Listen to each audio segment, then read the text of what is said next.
ஓம் சக்தி. என் அன்பு தங்கமே, நேர்மையாகவும் உள்ளபூர்வமாகவும் உன் லட்சியத்தை அடைய செயல்படும் போது நீ எதிர்பார்த்தது கிடைக்கவில்லை என்றால் துவண்டு போகாதே. எதிர்த்து நம்பிக்கையோடு போராடு. ஆசை, இன்பம், துன்பம், துயரம், இதற்கு முடிவே இல்லை. இதையெல்லாம் தாண்டி வந்தால்தான் நீ விரும்பும் லட்சியத்தை உன்னால் அடைய முடியும். அனைத்தையும் சகித்து கொண்டு கடந்து கொண்டு வா. கவலை எதற்காக? எதற்காக இந்த பயம்? நான் இருக்கின்றேன்.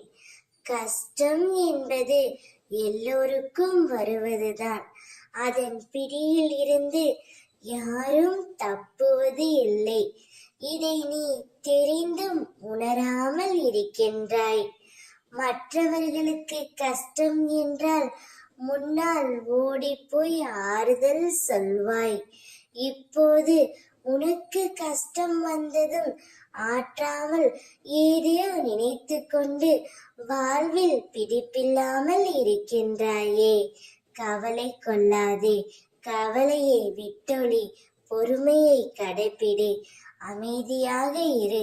உனது துக்க நாட்கள் அனைத்தும் முடிந்து போய்விட்டன. நீ விரைவில் அனைத்து இன்பங்களையும் பெறுவாய். உனது வேண்டுதல்கள் கேட்கப்பட்டது. அது நிறைவேறியே தீரும். இன்று இரவுக்குள் இதை கேட்டால் நீ மிகவும் அதிர்ஷ்டசாலி. நல்லதே நடக்கும். ஓம் சக்தி.